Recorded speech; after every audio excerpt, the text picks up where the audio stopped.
This is my favorite way to use the Ableton Move, but before we go any further, today's patron shout out goes to Dr. Druidge. Thank you so very much for the support.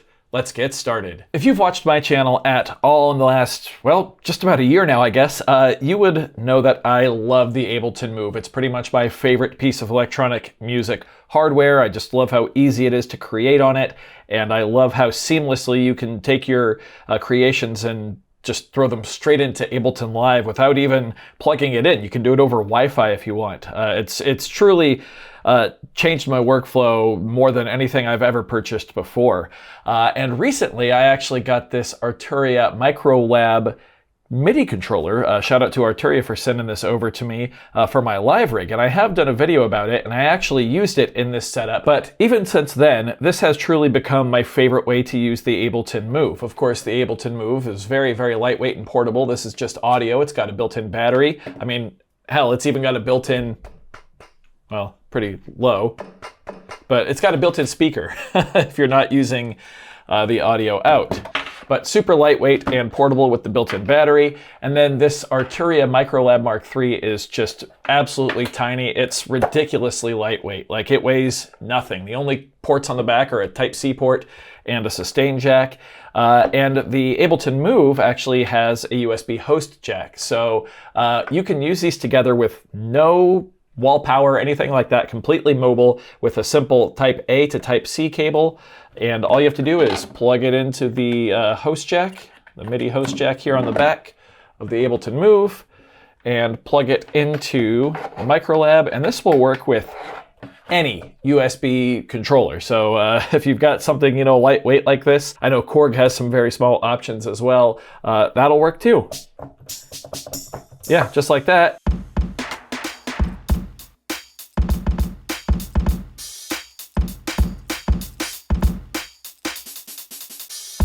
Just like that, we're finger drumming, we're playing along.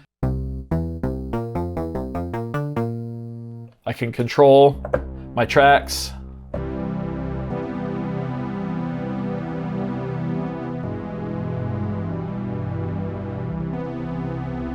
With the keyboard, no problem. Yeah, awesome. And all of this works with MIDI capture on the Ableton Move, which is really, really nice. So let's demonstrate that with a drum pattern. So let's go ahead and play something in here. Okay, now I just hit MIDI capture. Just like that, it's captured what we played. We quantize it really quick.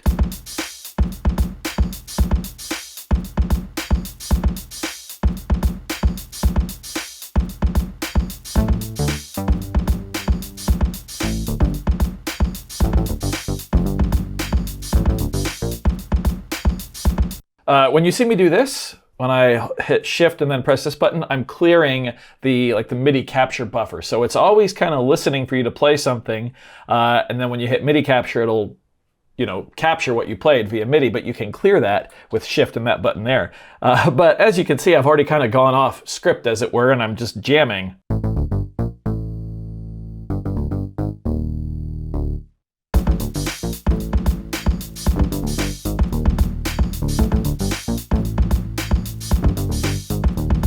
Okay, so normally I would cut a little mistake like that out, but I just want to show you how easy it is to navigate around the interface, especially when you can just switch between keys, which, by the way, you do kind of need to have some semblance of knowledge of playing keys, which I'm not a pianist by any means, but I can maneuver around a keyboard. But to really appreciate this method of controlling the move, but if you do, it's so nice to have, like, this is my play surface, these are my controls, let's just go for it. And you know what? I'm just gonna record instead of trying to do MIDI capture, I think, here. Might work a little better.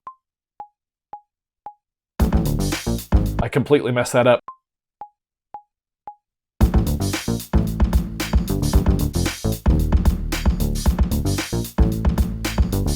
Yeah, great. Let's move to the keys here. Let's see, what do we want to play?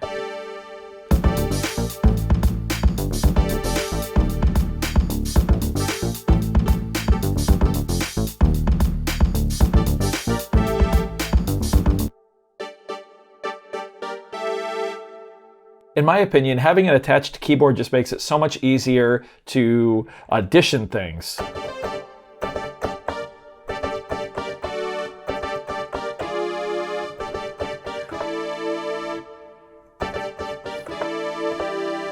Ooh, that's cool. Sure, we'll see how that sounds.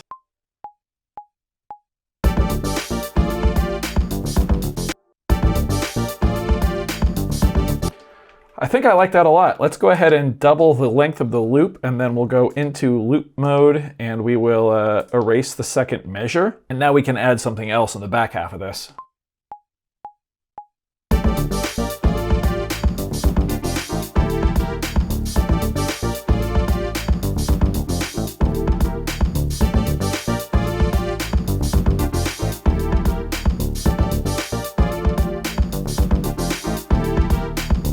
Just a little bit of discomfort in there, which is always a good thing in my opinion.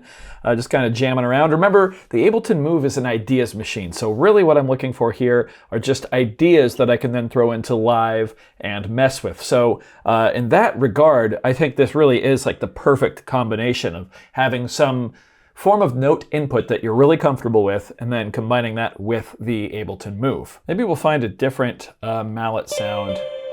Or bell sound? Ooh.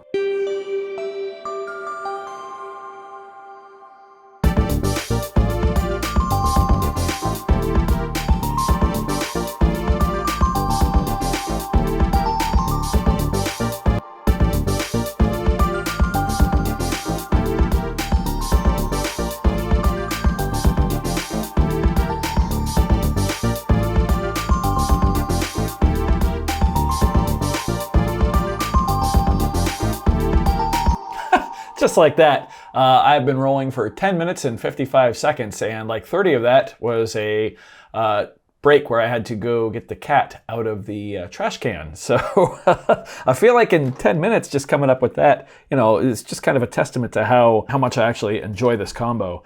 Now, some of you are going to say this is bad, and I know there's a few people out there that are like, oh, everything you make makes me feel uncomfortable, and I don't know what to tell you. I do like stepping outside the lines sometimes, and not everything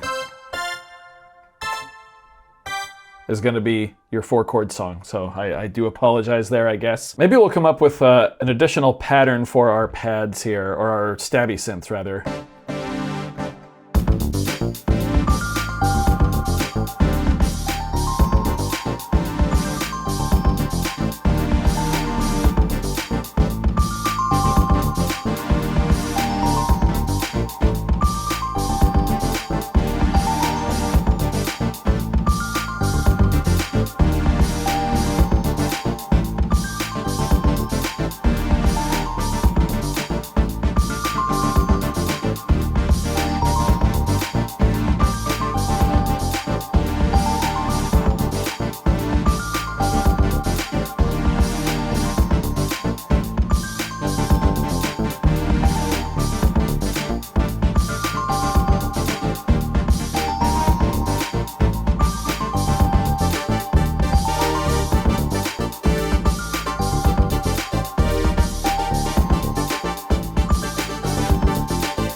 See, getting carried away.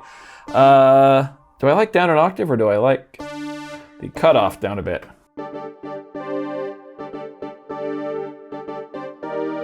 That's a cool pattern. I think I like it just down an octave. Maybe, there we go. Let's actually try this.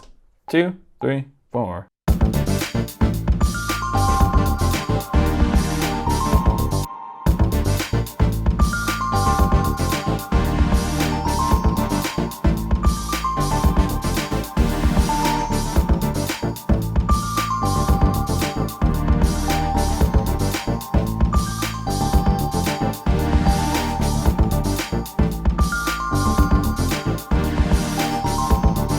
And that's another thing, MIDI capture works with the automation too. So you can kind of just treat this as an all-in-one, you know, platform, especially if maybe you could get it set up like an angle or something like this.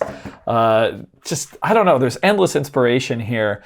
I had a whole script for this video and I kind of just tossed it out once I started filming because that's what the Move really does to me, and having an even more familiar method of note input to me, you know, with the Microlab here with some keys, it just makes this my favorite way to not only work with the Move, but this is probably my favorite way to work on music away from a computer, just period. It's so good, and I love it to pieces. I would be lost without the Move, and then now adding the Microlab into the mix. I kind of want to try this with one of those Korg MIDI controllers as well, one of those really small ones. They just came out with that like folding plastic keyboard. I don't know if I'll try that one specifically, but they've got a few options that I definitely want to get my hands on in the near future. Anyway, yeah, if you've got a Move and if you do play keys, I highly suggest picking up a small, very portable MIDI keyboard. You know, I've been using the Microlab MK3 here, but you can really use whatever you want as long as it can plug in to USB Type A. That's all this is. I know the camera is going to be a little out of focus here. That's all it is, USB Type A, just plugged into the back there. We're running completely off battery. Let's see where we are at with battery really quick here before we wrap up, because of course not only is the Move powering itself with its internal battery, it's also powering the Microlab. So I started this video at 84%, and okay, now we're at 78%, and I've been filming for 16 minutes and 47 seconds. So that feels pretty good. You're looking at multiple hours of using this combo before you need to charge, which is just another plus, and another reason why I think this is such a lovely piece of gear. I love it. This is my favorite way to use it. I know there's still gonna be some people that are like, oh, you're just such a shill for the Move and you're just trying to get us to buy this. No, I don't even have any connections with Ableton. There's not even an Amazon affiliate link for the Move because they don't really sell them on Amazon. So even when I link the Move in the description, I'm just linking to Ableton's website. I don't earn a cent off that if you buy a Move through that link. That's literally just you going to their website. I freaking love this thing. And yeah, at this point, I would be completely lost without it. Just like I'd be completely lost without all of you. I do hope you found this video informative or at least entertaining. If you did, be sure to leave a like on it. If not, you can always leave a dislike. That's okay too. Doesn't hurt my feelings, just makes me try that much harder next time. Either way, be sure to hit that subscribe button, ring that notification bell. Thank you all so very much for being here. Thanks for watching. We'll see you next time. Bye.